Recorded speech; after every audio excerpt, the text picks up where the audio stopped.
Apocalipsis capítulo 20, versículos 1 al 10. Vi a un ángel que descendía del cielo con la llave del abismo y una gran cadena en la mano, y prendió al dragón, la serpiente antigua, que es el diablo y Satanás, y lo ató por 1000 años. Y lo arrojó al abismo y lo encerró, y puso su sello sobre él para que no engañase más a las naciones, hasta que fuesen cumplidos 1000 años. Y después de esto debe ser desatado por un poco de tiempo.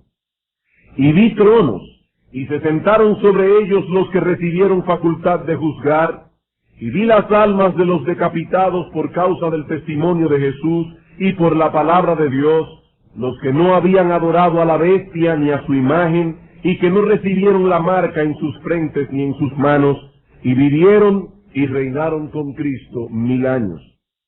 Pero los otros muertos no volvieron a vivir hasta que se cumplieron 1000 años. Esta es la primera resurrección. Bienaventurado y santo el que tiene parte en la primera resurrección.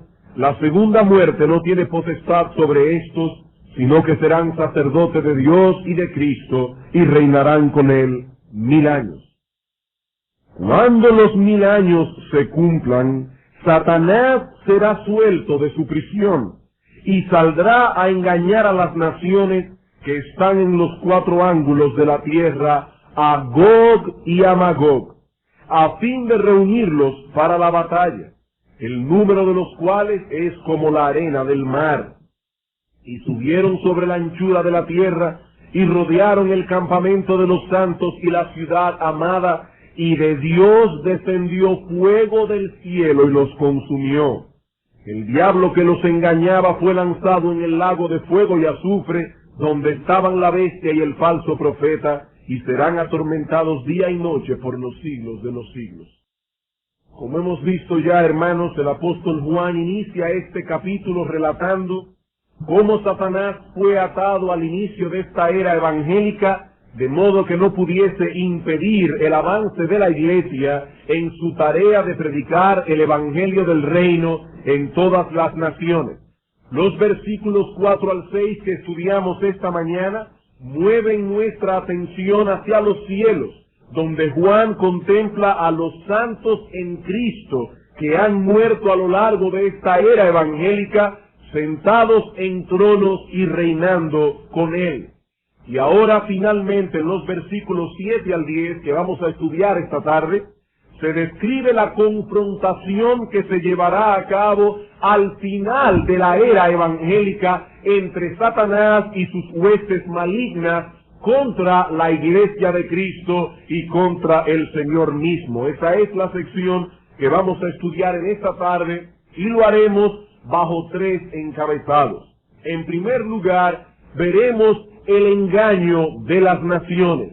En segundo lugar, la liberación de los santos, y finalmente el juicio de Satanás. He aquí, hermanos, lo que nos proponemos presentar en esta tarde. Aquí se habla de que Satanás engaña a las naciones, se habla de que Dios librará a su iglesia, se habla en tercer lugar de que Satanás será condenado. Comencemos entonces en primer lugar viendo el engaño de las naciones. Dice en el versículo 7, cuando los 1000 años se cumplan, Satanás será suelto de su prisión y saldrá a engañar a las naciones que están en los 4 ángulos de la tierra, a Gog y a Magog, a fin de reunirlos para la batalla, el número de los cuales es como la arena del mar, y subieron sobre la anchura de la tierra, y rodearon el campamento de los santos y la ciudad amada. Vamos a responder unas cuantas preguntas que nuestro texto nos las responderá en una forma simple y natural. Primera pregunta: ¿cuándo toma lugar este evento? El texto responde al final del período descrito simbólicamente en el texto como 1000 años. Dice Juan, cuando los 1000 años se cumplan, Satanás será suelto de su prisión. Durante esta era evangélica, Satanás no ha podido impedir que la iglesia lleve a cabo la tarea de expandir el evangelio en las naciones. Él lo ha intentado muchas veces y de muchas maneras, pero no ha podido impedirlo. Satanás ha desatado un fiero ataque contra la iglesia a lo largo de los siglos, pero no importa qué tan fiera ha sido la persecución en algunas épocas, no ha podido detener el progreso del Evangelio. Tertuliano decía de los mártires de la iglesia post-apostólica que la sangre de los mártires era la semilla de la iglesia. Las persecuciones no han podido, hermanos, de ninguna manera detener el avance del Evangelio entre las naciones, y con esto concuerdan las palabras de nuestro Señor Jesucristo. Mateo capítulo 16, versículo 17 en adelante, cuando Cristo pregunta a los discípulos: ¿quién pensáis vosotros que soy yo? A lo que Pedro responde: Señor, tú eres el Cristo, el Hijo del Dios viviente. Dice el Señor: bienaventurado eres, Simón, hijo de Jonás, porque no te lo reveló carne ni sangre, sino mi Padre que está en los cielos. Y yo también te digo que tú eres Pedro, y sobre esta roca, ¿sobre cuál roca? Sobre esa declaración que Pedro ha hecho acerca de Cristo como el Mesías, como el Hijo del Dios viviente, sobre esa roca, dice él, edificaré mi iglesia, y las puertas del Hades no prevalecerán contra ella. Y a ti, le dice Cristo a Pedro, te daré las llaves del reino de los cielos. Dice Pedro, la iglesia será fundamentada sobre esa base, sobre ese fundamento de que yo soy el Hijo del Dios viviente. Y a ti, Pedro, te daré las llaves del reino. ¿En qué sentido? En que fue el apóstol Pedro quien predicó por primera vez el Evangelio en Pentecostés y abrió las puertas del reino para los judíos. Fue el apóstol Pedro quien predicó el Evangelio del reino en la casa de Cornelio y abrió por primera vez las puertas del reino a los gentiles. Y en el contexto de esa predicación de la palabra de Dios, Cristo dice: Pedro, las puertas del Hades no prevalecerán contra la iglesia. Satanás y todas sus huestes malignas no podrán impedir que el Evangelio del reino resplandezca entre los judíos primeramente y luego en el mundo entero. Mateo capítulo 24. También en el contexto de una fuerte persecución predicha por el Señor Jesucristo, dice él en el versículo 14: y será predicado este Evangelio del reino en todo el mundo, para testimonio a todas las naciones, y entonces vendrá el fin. ¿El fin de qué? En el versículo 3 tenemos la respuesta. Y estando él sentado en el monte de los olivos, los discípulos se le acercaron aparte diciendo: dinos, ¿cuándo serán estas cosas? ¿Qué cosas? Las que él hablaba en los versículos 1 y 2 cuando dijo: de cierto os digo, que no quedará aquí piedra sobre piedra que no sea derribada. La destrucción de Jerusalén, la cual fue llevada a cabo en el año 70 después de Cristo.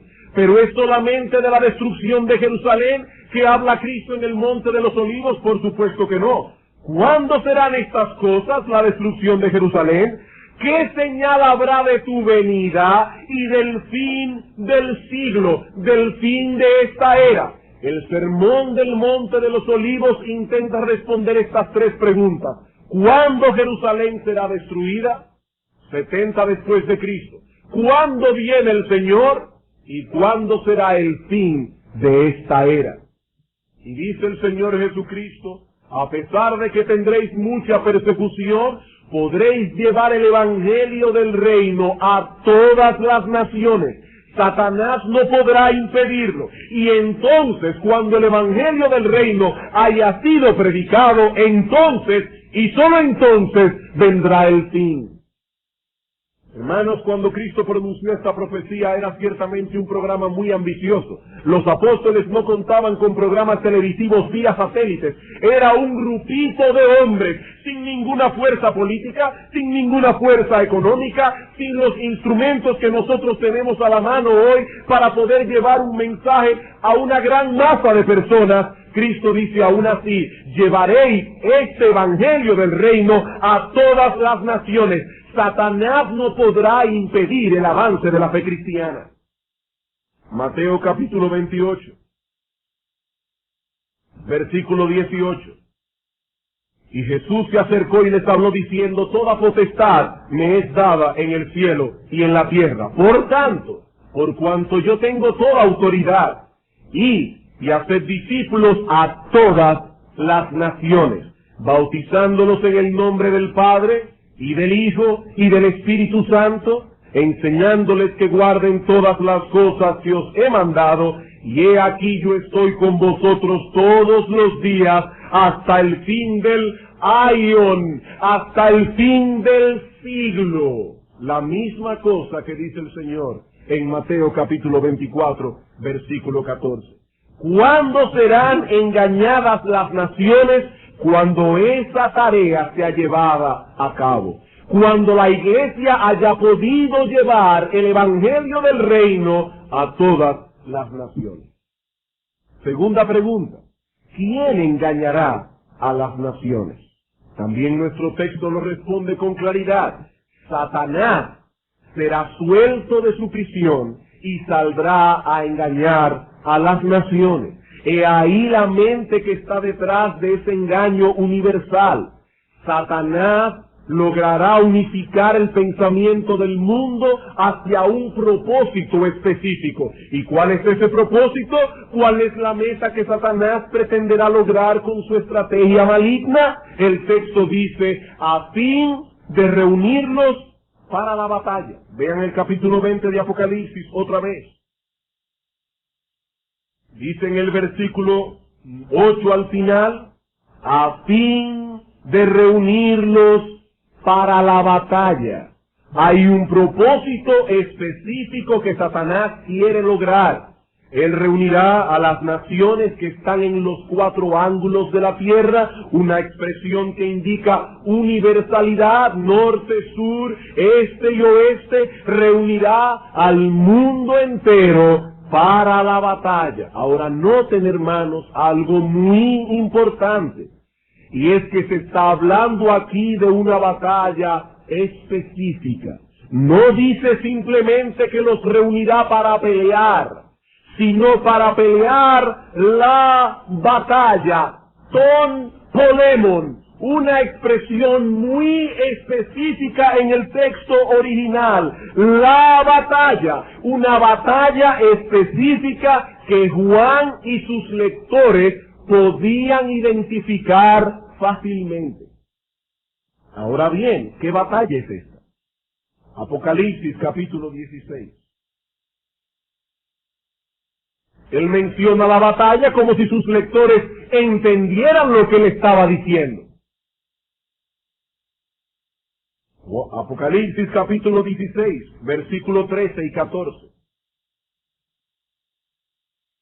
Y vi salir de la boca del dragón, y de la boca de la bestia, y de la boca del falso profeta, 3 espíritus inmundos a manera de ranas.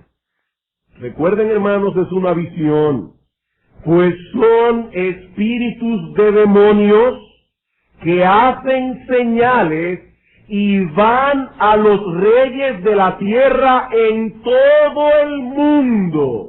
La misma expresión que aparece en Apocalipsis 20, los 4 ángulos de la tierra, en todo el mundo estos demonios. ¿Para qué? Para reunirlos a la batalla de aquel gran día del Dios Todopoderoso. Esos demonios, cuando sean sueltos, lograrán engañar a todos estos reyes y congregarlos para la batalla. Apocalipsis capítulo 19, versículo 19.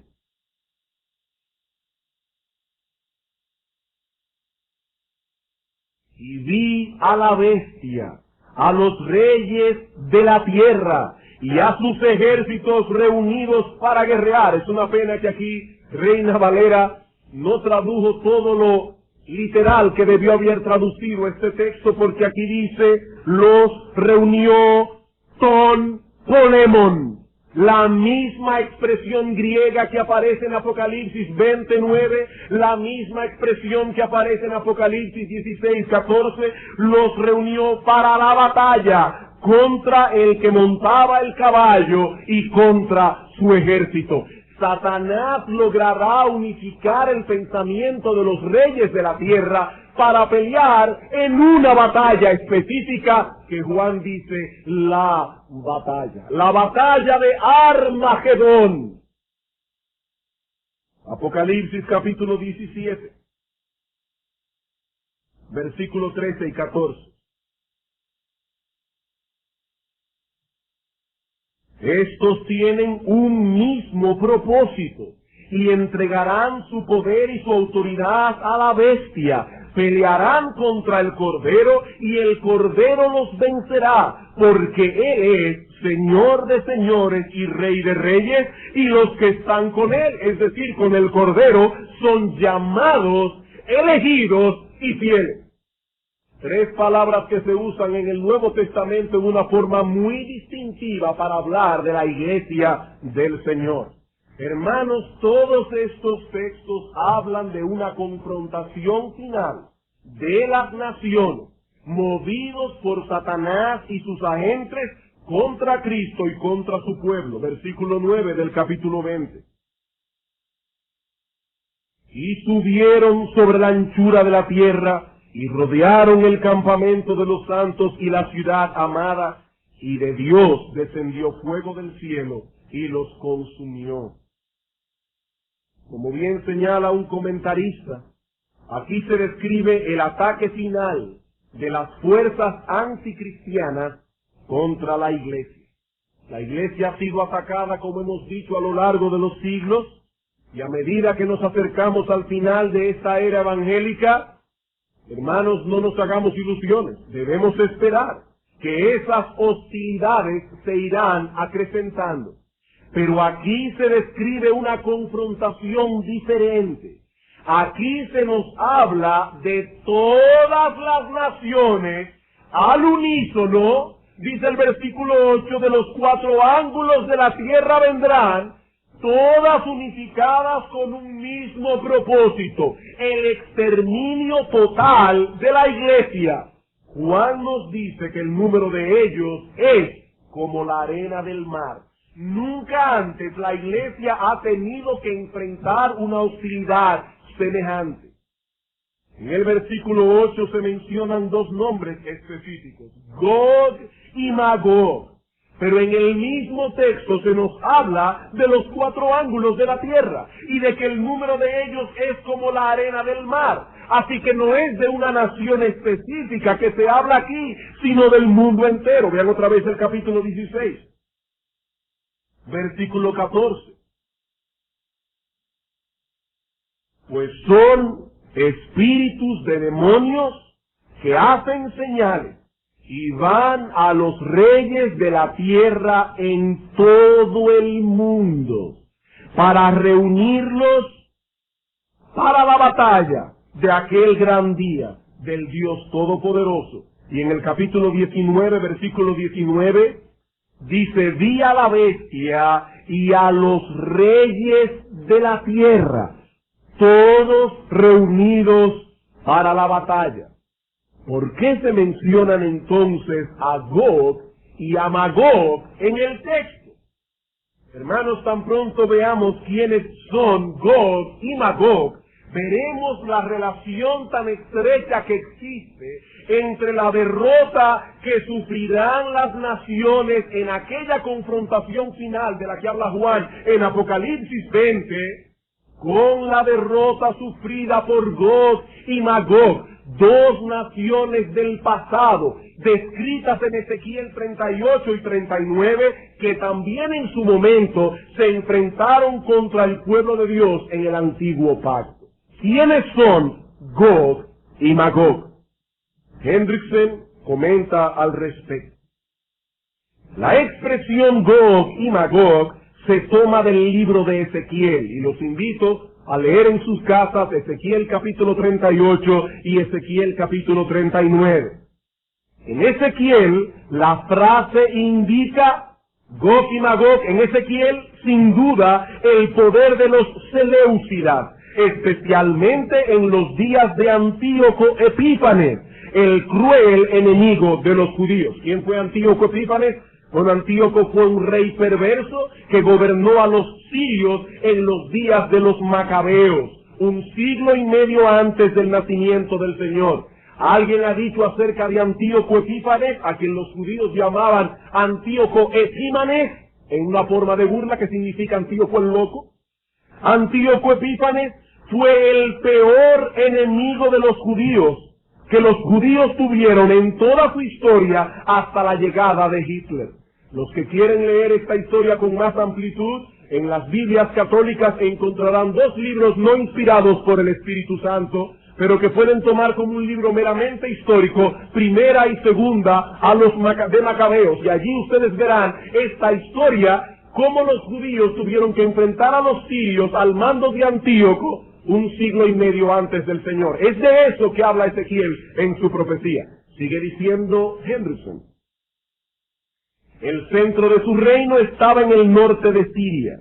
Seleuco, uno de los generales, si yo no recuerdo mal, de los que se dividió el imperio de Alejandro el Grande. Cuando Alejandro el Grande murió, Alejandro no dejó hereditario para el trono. Su único hijo era anormal, era mongólico. Por lo tanto, su reino se dividió en 4 reyes: Ptolomeo, Seleuco, Casandro y Lisímaco. Dice aquí, Seleuco, uno de los generales, estableció su residencia en la ciudad de Antioquía, en el río Orontes. Hacia el oriente, este territorio se extendía más allá del río Tigris. Hacia el norte, el dominio del gobierno de los seleucidas incluía Mesec y Tubal, territorios en el Asia Menor. Gog era el príncipe de Magog, es decir, Siria. Por lo tanto, la opresión contra el pueblo de Dios por Gog y Magog se refiere en Ezequiel a la persecución terrible bajo Antíoco Epífanes, gobernante de Siria. Alguien dirá, pastor, ¿y qué relación tiene todo eso con la confrontación final descrita por Juan en el Apocalipsis? Tiene mucho que ver. Hay una enorme similitud entre ese evento que ocurrió 1 siglo y medio antes del nacimiento del Señor y el que ocurrirá al final de esta era evangélica. Sigue diciendo Hendrickson, el libro de Apocalipsis usa este período de aflicción y miseria que sufrió Israel en los días de los macabeos como un símbolo del ataque final de Satanás y sus hordas contra la iglesia. Y he aquí, hermanos, algunas similitudes que podemos mencionar de estos 2 eventos. En primer lugar, el ataque de Gog y Magog, es decir, el ataque de Siria en los días de Antíoco, fue el último ataque que el pueblo de Dios tuvo que sufrir en la antigua dispensación. Es perfectamente apropiado entonces usar este evento como símbolo del último ataque que sufrirá el pueblo de Dios en esta dispensación. Aquel fue el último de la antigua dispensación. El de Apocalipsis 20 será el último de esta dispensación. En segundo lugar, nos cuenta la historia que el ejército de Antíoco en aquella ocasión era numerosísimo. Y en esto concuerda con la descripción que hace Juan en el Apocalipsis. Las naciones del mundo agruparán un ejército tan numeroso como la arena del mar, con el fin de borrar de la faz de la tierra de una vez por todas al pueblo del Señor. En tercer lugar, la tribulación que Israel sufrió en los días de Antíoco fue muy intensa, pero muy breve. Muy cruel, pero duró poco tiempo. Así también será la confrontación final de la que habla Juan en Apocalipsis 20. Noten lo que dice el versículo 3 del capítulo 20. Y lo arrojó al abismo y lo encerró, y puso su sello sobre él, para que no engañase más a las naciones hasta que se cumpliesen 1000 años. Y después de esto debe ser desatado por un poco de tiempo. Será intenso, pero breve. Lo mismo dice el Señor en el Evangelio de Marcos, Marcos capítulo 13.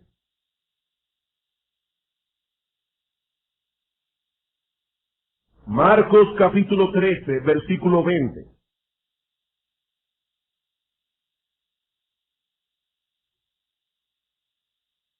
Hablando de aquellos días de tribulación, dice, y si el Señor no hubiese acortado aquellos días, nadie sería salvo, mas por causa de los escogidos que Él escogió, acortó aquellos días.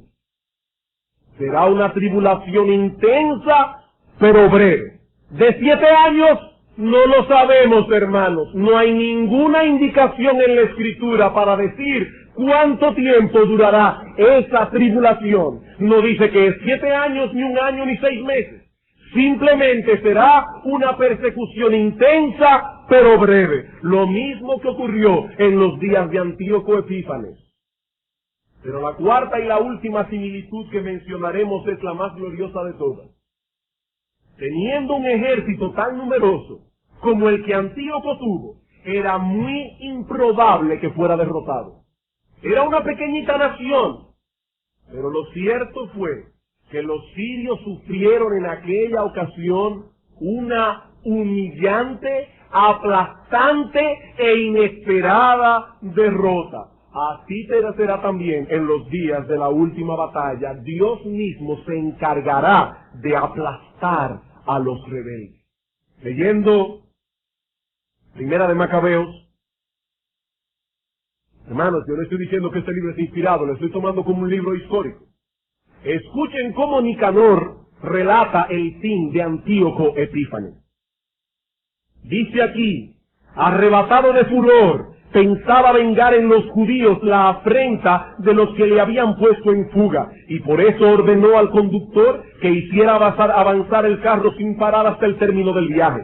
Pero ya el juicio del cielo se cernía sobre él, pues así había hablado con orgullo. Decía Antíoco, en cuanto llegue a Jerusalén, haré de la ciudad una fosa común de judíos. Pero el Señor Dios de Israel, que todo lo ve, le hirió con una llaga incurable e invisible. Apenas pronunciada esta frase, se apoderó de sus entrañas un dolor irremediable con agudos retorcijones internos, cosa totalmente justa para quien había hecho sufrir las entrañas de otros con numerosas y desconocidas torturas. Pero él de ningún modo cesaba en su arrogancia, estaba lleno todavía de orgullo, respiraba el fuego de su furor contra los judíos y mandaba acelerar la marcha. Pero sucedió que vino a caer de su carro que corría velozmente y con la violenta caída todos los miembros de su cuerpo se le descoyuntaron. El que poco antes pensaba dominar con su altivez de superhombre las olas del mar y se imaginaba pesar en una balanza las cimas de las montañas, caído por tierra, era luego transportado en una litera, mostrando a todos de forma manifiesta el poder de Dios, hasta el punto que de los ojos del impío pululaban gusanos, caían a pedazos sus carnes, aún estando con vida entre dolores y sufrimientos, y su infecto hedor apestaba todo el ejército. Al que poco antes creía tocar los astros del cielo, nadie podía ahora llevarlo por la insoportable repugnancia de su hedor. Así terminó sus días Antíoco Epífanes. ¿Y qué dice la Biblia? Así exterminará Dios a aquellos ejércitos como hizo con Gog y Magog. ¿Cuándo ocurrirá esto, hermanos? Al final de esta era evangélica. ¿Quién será el instigador de este conflicto final? Satanás. ¿Cuál es su propósito? El total exterminio de los cristianos. ¿Podrá cumplir su propósito? Veamos ahora nuestro segundo encabezado. Ya vimos el engaño de las naciones, veamos ahora la liberación de los santos. La liberación de los santos. Apocalipsis capítulo 20, versículo 9. Y subieron sobre la anchura de la tierra, y rodearon el campamento de los santos y la ciudad amada, y de Dios descendió fuego del cielo y los consumió. Hermanos, no podemos olvidar que Juan está describiendo una visión que se le ha mostrado, así como no debemos pasar por alto la imagen que se nos presenta al describirnos la visión. Juan nos dice que desde los 4 ángulos de la tierra subió un ejército numeroso como la arena del mar. ¿Con qué propósito? ¿Será acaso para atacar a otro ejército numeroso que se defenderá con armas nucleares y con proyectiles teledirigidos por sofisticadas computadoras bélicas? No. Todo ese movimiento, todo ese aparataje fue para rodear un campamento, dice Juan. Todo eso para rodear un campamento, para rodear una ciudad. ¿Qué ciudad es esta? Hermanos, sin duda alguna, la iglesia de Cristo.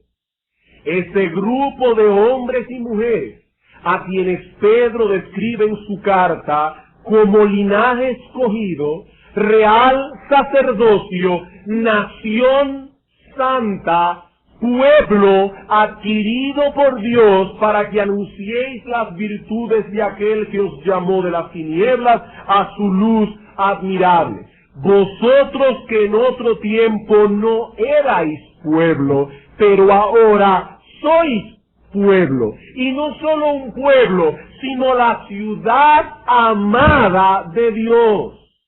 Ese es el pueblo contra el cual Satanás dirigirá sus ataques. Juan describe a la iglesia aquí como algo aparentemente insignificante si lo comparamos con el poderío de las naciones que suben a atacarla. Es un campamento, una ciudad contra la cual convergen todos los poderes de la tierra. Y cabe preguntarse, ¿habrá alguna esperanza de liberación? ¿Podrán ellos salvarse de un ataque tan violento, siendo tan pocos y tan débiles? ¿Quién salvará a la iglesia de semejante hostilidad? En un lenguaje muy vívido, Juan nos dice, descendió de Dios fuego del cielo y los consumió. Dios mismo, hermanos, se encargará de liberar a su pueblo. Por un momento parecerá que el exterminio total de la iglesia es inevitable, pero Dios lo impedirá a través de una acción rápida, instantánea. Todos los enemigos de la iglesia serán destruidos en un instante. Apocalipsis capítulo 18.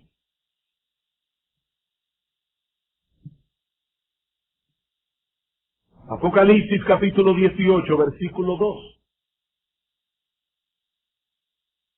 Y clamó con voz potente diciendo, ha caído la gran Babilonia, y se ha hecho habitación de demonios y guarida de todo espíritu inmundo y albergue de toda ave inmunda y aborrecible. ¿Y cómo fue su caída? ¿Fue un largo proceso? No. Versículo 8. Por lo cual, en un solo día vendrán sus plagas, muerte, llanto y hambre, y será quemada con fuego, porque poderoso es Dios el Señor que la juzga. Versículo 10. Parándose lejos por el temor de su tormento, diciendo, ¡ay de la gran ciudad de Babilonia, la ciudad fuerte, porque en una hora vino su juicio! Versículo 16. Y decían, ay de la gran ciudad, que estaba vestida de lino fino, de púrpura y de escarlata, y estaba adornada de oro, de piedras preciosas y de perlas, porque en una hora ha sido consumida tantas riquezas. Versículo 19. Y echaron polvo sobre sus cabezas, y dieron voces diciendo, llorando y lamentando, ay de la gran ciudad, en la cual todos los que tenían naves en el mar se habían enriquecido de sus riquezas, pues en una hora ha sido asolada. Hermanos, ¿qué Babilonia es esta? Que será destruida en un instante. Juan está usando aquí el nombre de Babilonia como símbolo de ese sistema de maldad que es contrario a Dios y contrario a la iglesia. Noten el versículo 24. del mismo capítulo 18, y en ella se encontró la sangre de los profetas y de los santos y de todos los que han sido muertos en la tierra. Hermanos, noten algo. Esta Babilonia ha sido la culpable de todos los muertos que han muerto martirizados, santos y profetas, en la tierra. No es una ciudad del futuro, es una ciudad que ha estado matando a los santos a lo largo de todos los siglos. Y Dios, en un día, en una hora, en un instante, echará su juicio sobre ella. Eso es lo que Juan está diciendo aquí. Hermanos, Babilonia no es una ciudad literal. Es un poder mundial descrito simbólicamente. Esta Babilonia ejerce su poder en el mundo entero. Versículo 3. Porque todas las naciones han bebido del vino del furor de su fornicación. Todas las naciones. Y los reyes de la tierra han fornicado con ella. Versículo 9.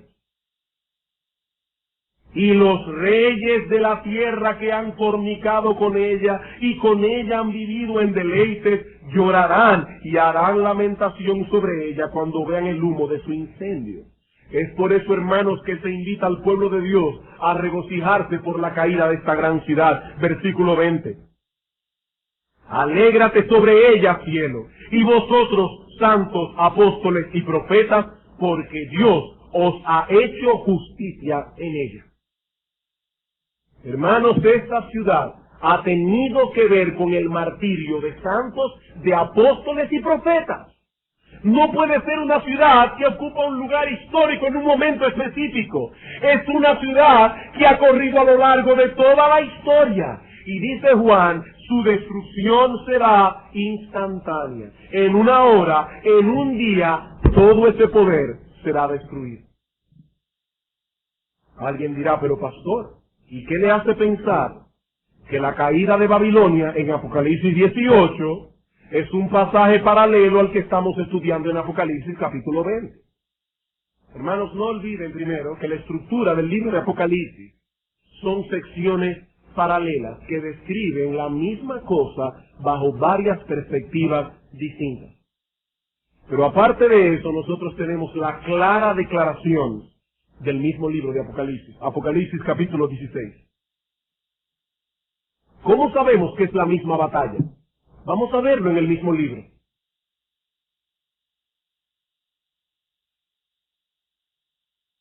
Dice en el versículo 13, y vi salir de la boca del dragón, y de la boca de la bestia, y de la boca del falso profeta, 3 espíritus inmundos a manera de ranas. Pues son espíritus de demonios, que hacen señales y van a los reyes de la tierra en todo el mundo para reunirlos a la batalla. Ton polemon, la batalla de aquel gran día del Dios Todopoderoso. He aquí yo vengo como ladrón. Noten cómo se señala la batalla como una señal de la venida del Cordero. Bienaventurado el que vela y guarda sus ropas para que no ande desnudo y vean su vergüenza.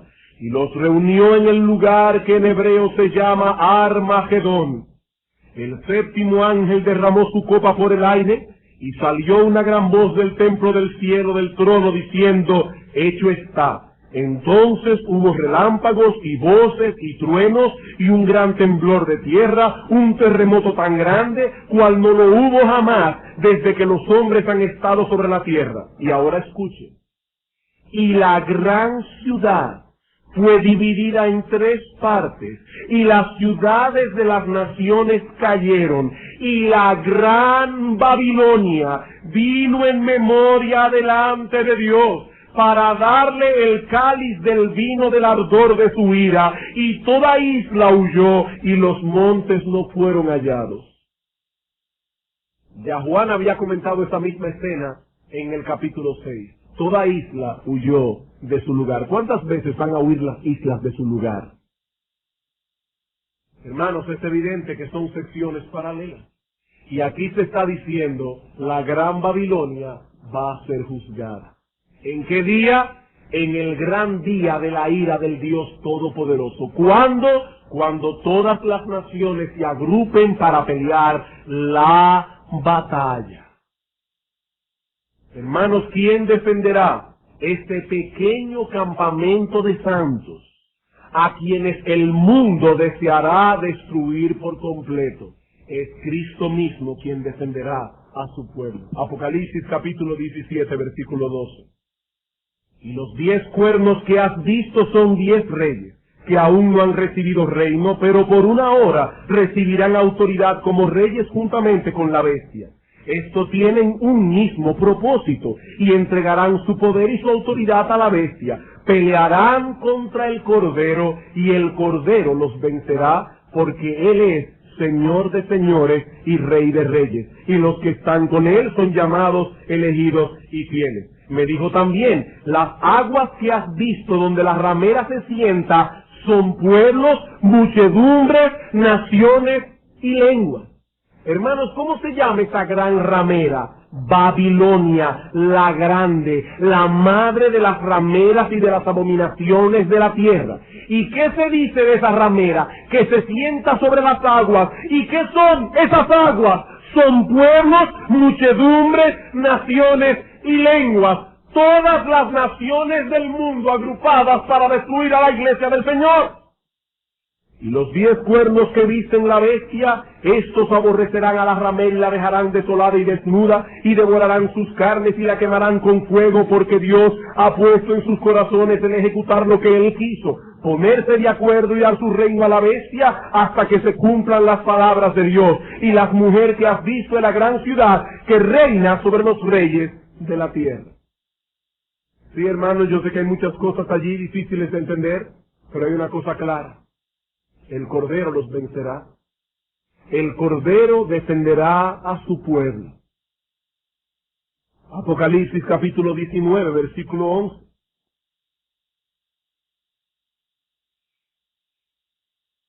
Entonces vi el cielo abierto y aquí un caballo blanco, y el que lo montaba se llamaba Fiel y Verdadero. Sus ojos eran como llama de fuego. Versículo 13. Estaba vestido de una ropa teñida en sangre. Su nombre es el Verbo de Dios. Versículo 16. Y en su vestidura y en su muslo tiene escrito este nombre: Él es Rey de reyes y Señor de señores. ¿Quién es, hermanos, el que defenderá el campamento de los santos? El texto lo identifica claramente, es el Verbo de Dios, aquel que es Rey de los reyes y Señor de los señores. Ahora, noten, hermanos, un detalle muy importante. Muy importante. ¿De dónde proviene la liberación de los santos? Ya nosotros dijimos, ¿quién la llevará a cabo? Cristo. La pregunta ahora es, ¿de dónde viene el Señor Jesucristo a liberar a su pueblo? ¿De dónde? Bueno, si fuéramos dispensacionalistas, premilenialistas dispensacionalistas, tendríamos que responder una sola cosa: de Jerusalén. De acuerdo al esquema de los premilenialistas, Cristo viene, implanta un reino de 1000 años en Jerusalén, y estos ejércitos del mundo, al final del milenio, van a atacar a Jerusalén, donde está Cristo reinando. ¿De dónde entonces debe salir la defensa de Cristo? De Jerusalén. Pero hermanos, ¿es eso lo que enseña Apocalipsis capítulo 20? No. El texto no dice que Cristo está reinando en esa ciudad que es atacada. Esa ciudad está aparentemente indefensa cuando las naciones del mundo se disponen a atacarla. No es de la ciudad que sale su propia defensa, es del cielo, donde Cristo ha estado reinando, según se nos describe en Apocalipsis capítulo 20, versículo 4 al 6, que dice el texto: y de Dios descendió fuego del cielo y los consumió. ¿De dónde viene la liberación? Del cielo, no de una Jerusalén terrenal. Esta ciudad, hermanos, es la iglesia, diseminada por el mundo, cuya liberación vendrá del cielo. Cristo volverá del cielo a salvar a su pueblo, porque allí ha estado reinando con sus santos que han muerto. No es de Jerusalén que sale Cristo, es del cielo. Capítulo 19, versículo 11. Entonces vi el cielo abierto, y he aquí un caballo blanco, y el que lo montaba se llamaba Fiel y Verdadero. Ahora, hermanos, siguiendo el principio de interpretación que hemos mencionado a lo largo de esta serie, yo quisiera por un momento apartarme de Apocalipsis. Noten que toda la noche hemos estado solamente en Apocalipsis, prácticamente en Apocalipsis. Yo quisiera ahora ver esta enseñanza a la luz de textos más claros que se encuentran en las epístolas del apóstol Pablo. Textos que no fueron escritos de manera simbólica, sino en lenguaje claro y literal. Vamos por un momento a 1 Tesalonicenses capítulo 4. Vamos a ver, hermanos, ¿qué nos enseña Pablo acerca de esto? En un lenguaje no simbólico, en un lenguaje literal y claro. Versículo 13. Tampoco queremos, hermanos, que ignoréis acerca de los que duermen, para que no os entristezcáis como nosotros que no tienen esperanza. Porque si creemos que Jesús murió y resucitó, así también traerá Dios con Jesús a los que durmieron en él.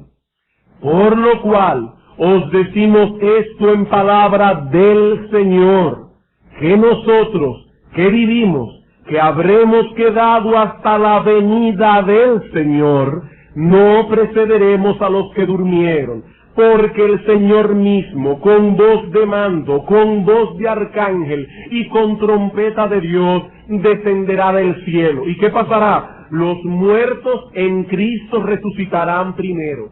Luego nosotros, los que vivimos, los que hayamos quedado, seremos arrebatados juntamente con ellos en las nubes para recibir al Señor en el aire, y así estaremos siempre con el Señor. Hermanos, no en el aire, sino con el Señor. Por tanto, alentaos los unos a los otros con estas palabras. Ahora, no olviden que la división de capítulos y versículos se hizo en la Edad Media. Es decir, tenemos que seguir leyendo nuestro texto, porque cuando Pablo escribió su carta, no la escribió con capítulos y versículos. ¿Qué sigue diciendo? Pero acerca de los tiempos y de las ocasiones. ¿De qué tiempo y de qué ocasiones? De lo mismo que le está describiendo en los versículos 13 al 18. No tenéis necesidad, hermanos, de que yo os escriba, porque vosotros sabéis perfectamente que el día del Señor vendrá así como ladrón en la noche, que cuando digan paz y seguridad, entonces vendrá sobre ellos destrucción repentina como los dolores a la mujer encinta, y no escaparán. Hermanos, ¿cuál es la visión? Quitándonos todos los prejuicios que podamos tener en la mente, ¿cuál es la visión que el apóstol Pablo está presentando aquí? Cristo viene, los muertos resucitan, nosotros somos sacados de este mundo, lo que dice el mismo Señor en Mateo 24, dice que Él enviará a los ángeles, sacará a sus escogidos, y entonces lamentarán todas las tribus de la tierra, aquellas que se congregaron para pelear contra la iglesia. Y dice aquí, en ese momento, cuando el Señor venga y los santos sean arrebatados, no se quedarán 7 años en el aire, vendrá sobre ellos destrucción repentina. ¿No es acaso el mismo evento que está describiendo el apóstol Pablo aquí? El arrebatamiento de la iglesia, la destrucción de los impíos, en el mismo momento. Aquí no se está hablando de un periodo de 7 años, donde la iglesia va a estar en el cielo, suspendida en el aire, mientras aquí ocurren todas estas cosas. No, hermanos. Vendrá sobre ellos destrucción repentina. ¿Qué dice Apocalipsis 18? En una hora, en un día. Hermanos, es la misma escena. ¿Todavía no están seguros? Vamos a 2 Tesalónica capítulo 1.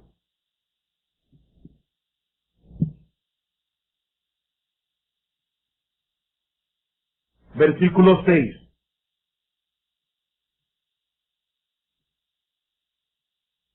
¿Qué dice el apóstol Pablo otra vez? Porque es justo delante de Dios pagar con tribulación a los que os atribulan, y a vosotros que sois atribulados, daros reposo con nosotros. Noten, En el mismo instante dos cosas van a pasar. Ellos serán atribulados, nosotros por fin tendremos descanso. ¿Cuándo es eso?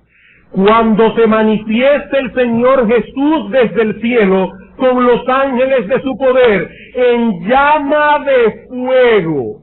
¿Qué dice Apocalipsis 20?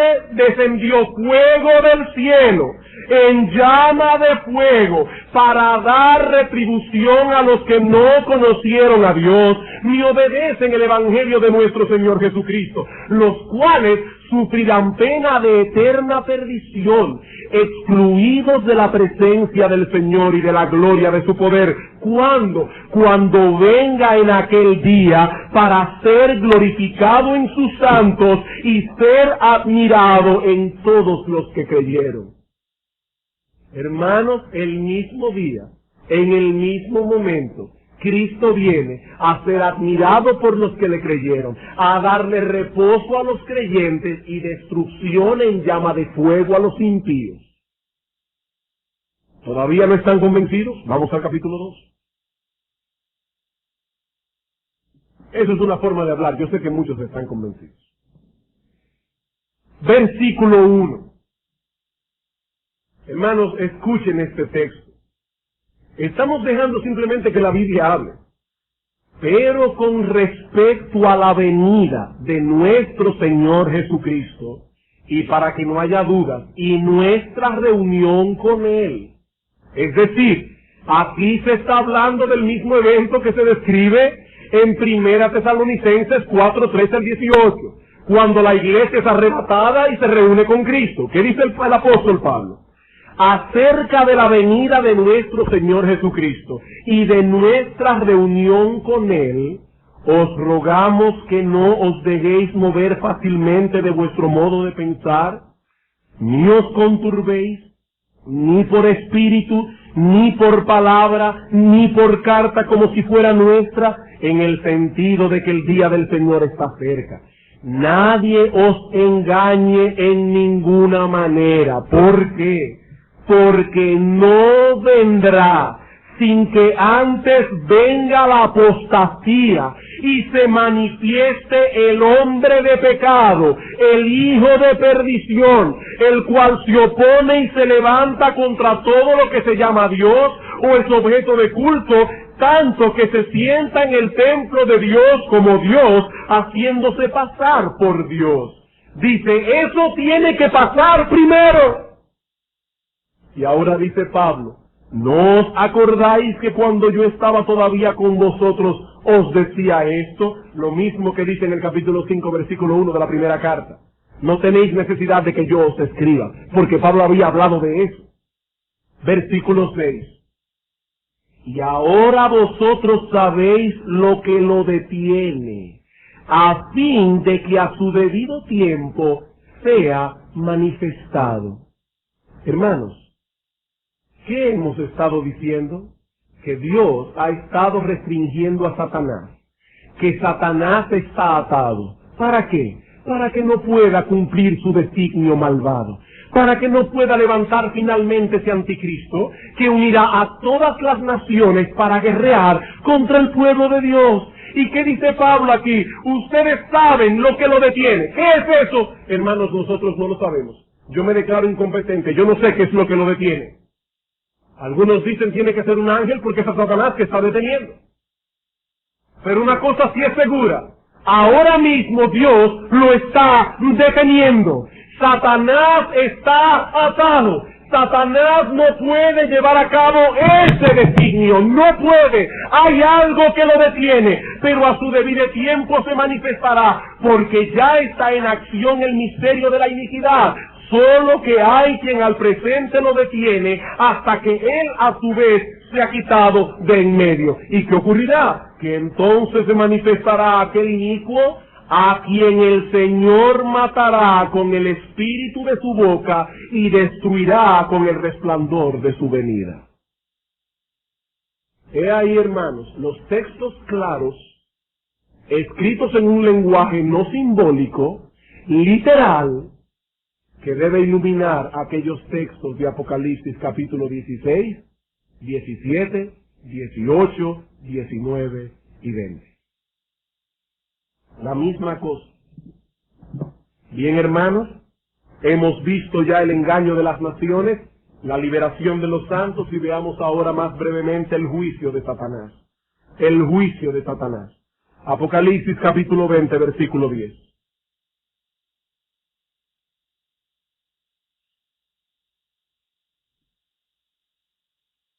Y el diablo que los engañaba fue lanzado en el lago de fuego y azufre, donde estaban la bestia y el falso profeta, y serán atormentados día y noche por los siglos de los siglos. ¿Cuándo ocurrirá eso? En la segunda venida de Cristo en gloria. ¿Dónde será arrojado Satanás? En el lago que arde con fuego y azufre, en el mismo lugar donde estarán todos aquellos que no obedecen el Evangelio. En Apocalipsis capítulo 21, versículo 8 dice: pero los cobardes e incrédulos, los abominables y homicidas, los fornicarios y hechiceros, los idólatras y todos los mentirosos tendrán su parte en el lago que arde con fuego y azufre, que es la muerte segunda. ¿Quiénes estarán allí también? La bestia y el falso profeta. Dice aquí en el versículo 10, donde estaban la bestia y el falso profeta. La razón por la que se usa el verbo aquí en pasado, en Apocalipsis capítulo 20, versículo 10, es porque esa escena ya fue descrita en el Apocalipsis capítulo 19, versículo 20. Dice: la bestia fue apresada y con ella el falso profeta, y fueron echados, lanzados vivos dentro de un lago de fuego que arde con azufre. Es algo que Juan ya había contado a sus lectores, algo que ellos sabían porque él mismo se lo había descrito. Él está simplemente llamando la atención de sus lectores al hecho de que Satanás será arrojado en el mismo lugar en donde él les había dicho que también la bestia y el falso profeta serían arrojados. ¿Por cuánto tiempo serán atormentados allí? Nuestro texto dice: serán atormentados día y noche por los siglos de los siglos. No se trata de un castigo temporal del que podrán escapar algún día. Aquellos que sean arrojados en ese horrible lugar serán atormentados para siempre, jamás. En Apocalipsis capítulo 14 dice que el humo de su tormento sube por los siglos de los siglos. ¿Y por qué un castigo tan grande? Porque es contra un Dios infinito, que ha enviado a su propio Hijo por la redención del pecador. Es contra ese Dios que el hombre se ha revelado, y por lo tanto el castigo tiene que ser infinito también. Para nosotros que estamos encerrados en el tiempo, se nos hace difícil entender el concepto de eternidad, pero la Biblia habla de bendición eterna para los creyentes, de castigo eterno para los incrédulos. No existe otra opción. Escuché de alguien que quiso en una ocasión explicar a un niño lo que era la eternidad, y le dijo algo más o menos así: imagínate una montaña de arena, digamos del tamaño del monte Everest. Imagínate también que cada 1000 años un pajarito viene y toma con su pico un grano de arena. Cada 1000 años, una montaña de arena del tamaño del monte Everest. Cuando el pajarito haya podido remover toda la montaña de un lugar a otro, habrá pasado un segundo de la eternidad. Y así será el tormento de los impíos, que no obedecieron a Dios ni creyeron el Evangelio. Ese es el tiempo que los justos disfrutarán de las bendiciones de Dios. Ese es el mismo tiempo que los impíos serán castigados. Mi amigo, en el día final no habrá otro veredicto. El mismo Señor Jesucristo nos advierte en el sermón del Monte de los Olivos: irán estos al castigo eterno, los justos a la vida eterna. ¿Qué aplicaciones prácticas podemos derivar de esta enseñanza a modo de conclusión? En primer lugar, hermanos, todo esto nos enseña que debemos ser realistas. Todo esto nos enseña que debemos ser realistas. En un sermón anterior dijimos que debido a que Satanás está atado y que no puede impedir que la iglesia lleve a cabo su tarea de expandir el Evangelio por el mundo, este es el siglo misionero por excelencia de la iglesia del Señor. Hermanos, Dios nos ha llamado a estar envueltos en esa tarea con toda la intensidad de nuestro corazón, en oración, con nuestras ofrendas y sobre todo con nuestra propia predicación y con nuestro testimonio al mundo. Debemos tener esa carga de que el Evangelio se expande en el mundo entero. Y si no podemos ir nosotros mismos, al menos oraremos y ofrendaremos por aquellos que dan. Pero, así como decimos una cosa, también tenemos que decir la otra. Tenemos que ser realistas en nuestras expectativas. Hermanos, en ningún lugar de las Escrituras se nos enseña que la predicación del Evangelio será tan efectiva que antes de la venida del Señor habrá logrado la cristianización del mundo. No, hermanos.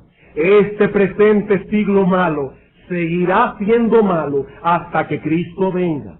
Y cuando Satanás sea soltado de su prisión previo a la venida de Cristo, todas esas fuerzas malignas se agruparán para exterminar a la iglesia y borrarla de la faz de la tierra de una vez por todas. Debemos ser realistas en nuestras expectativas. Si no somos realistas, pronto nos sentiremos defraudados cuando veamos que algunos no se convierten. Hermanos, no nos sintamos defraudados cuando veamos a los impíos rechazar el Evangelio. No pensemos que algo anda mal con el Evangelio. No, hermanos, el Evangelio sigue siendo poder de Dios para salvación. No podemos buscar otras alternativas. Debemos seguir predicando ese Evangelio, pero debemos ser realistas. El trigo y la cizaña seguirán creciendo juntos hasta el tiempo de la siega. En segundo lugar, esta enseñanza nos mueve a identificarnos. Esta enseñanza nos mueve a identificarnos. La iglesia de Cristo es descrita aquí como un campamento, como una ciudad. Cuando los impíos decidan exterminarla, ellos podrán identificar ese campamento. Ellos podrán identificar esa ciudad. ¿Saben lo que eso significa? Que todos aquellos que pertenecen a esa ciudad, que todos aquellos que pertenecen a ese campamento son fácilmente identificables. Son identificables. Los que pertenecen al mundo tienen su marca en la frente y en las manos, en lo que piensan, en lo que hacen. Eso los identifica. Son del mundo, pertenecen a Babilonia. Los que pertenecen a esa ciudad amada también se identifican. Como dice Bunyan en El progreso del peregrino, dice que cuando Cristiano y Fiel llegaron a la feria de la vanidad, todos comenzaron a mirarlos con extrañeza. ¿Por qué? Porque eran distintos. Se veían distintos. Hablaban en un lenguaje distinto y sobre todo, dice Bunyan, no mostraban tanto interés por las mercancías que ellos vendían. Y ahora yo te pregunto, mi amigo, ¿con quiénes te identificas tú? ¿Cuál es tu identidad? ¿Te identificas con ese campamento de los santos? ¿Con esa ciudad amada de la que habla nuestro texto? Ah, pastor, yo no sigo hombres. Yo no veo la necesidad de unirme a ninguna iglesia. Mi amigo, a los únicos cristianos que la Biblia reconoce como tales es aquellos que se identifican con el pueblo de Dios. En Hechos capítulo 2, versículo 47 dice, y eran añadidos cada día a la iglesia los que habían de ser salvos. Los que no son unidos a la iglesia tampoco son unidos al Señor. Hermanos, los creyentes nos necesitamos unos a otros. No hay lugar aquí para individualismo. Debemos identificarnos. Si nos identificamos con el pueblo de Dios, nos estamos desligando al mismo tiempo de este mundo. ¿Qué dice Juan en Apocalipsis 18? Hermanos, este no es un libro de futurología, es un libro práctico. Bienaventurado el que lee, el que oye y el que guarda las palabras escritas en este libro. Hay algo que guardar aquí, hermanos. ¿Qué dice Apocalipsis capítulo 18, versículo 4? Y oí otra voz del cielo que decía: salid de ella, pueblo mío, para que no seáis partícipes de sus pecados, ni recibáis parte de sus plagas, porque sus pecados han llegado hasta el cielo, y Dios se ha acordado de sus maldades. ¿De dónde es que debemos salir? Permitamos que un texto claro interprete este texto un poco oscuro. Según a los Corintios capítulo 6, versículo 14.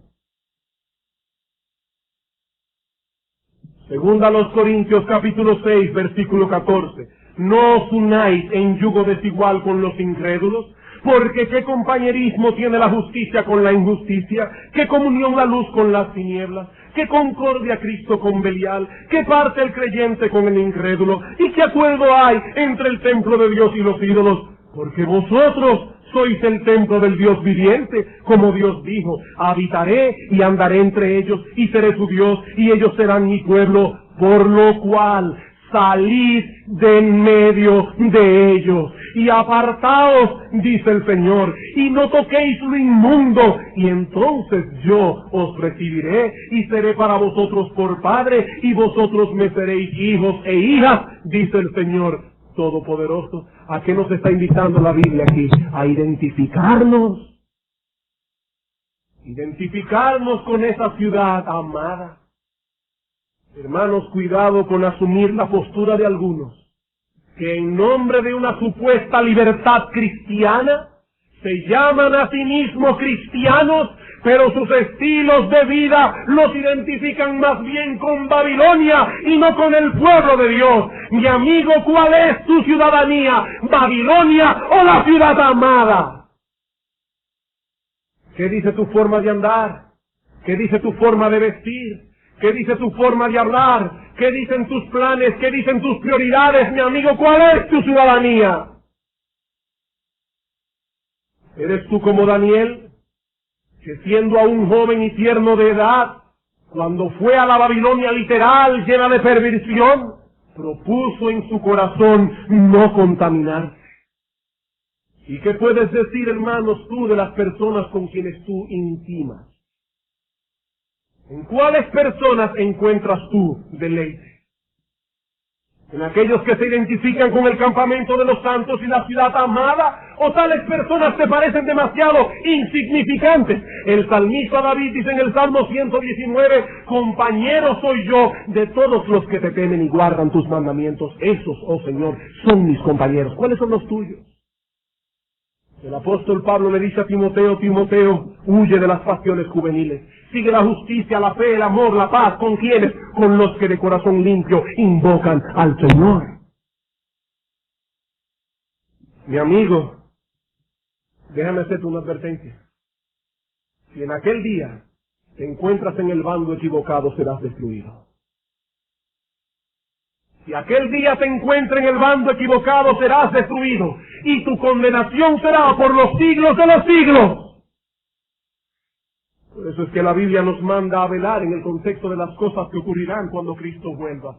Cristo dice: aquí yo vengo como ladrón, bienaventurado el que vela, y el que guarda sus ropas para que no ande desnudo y vean sus vergüenzas.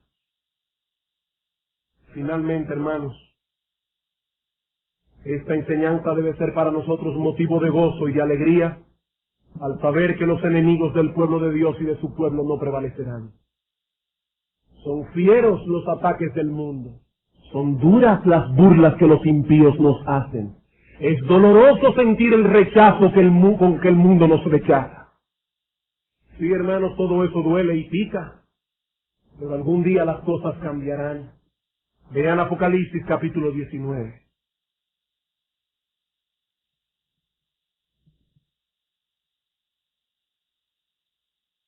Después de esto oí una gran voz de gran multitud en el cielo que decía: aleluya, salvación y honra y gloria y poder son del Señor Dios Todopoderoso, Dios nuestro, porque sus juicios son verdaderos y justos, pues ha juzgado a la gran ramera que ha corrompido a la tierra con su fornicación, y ha vengado la sangre de sus siervos de la mano de ella. Otra vez dijeron aleluya, y el humo de ella sube por los siglos de los siglos.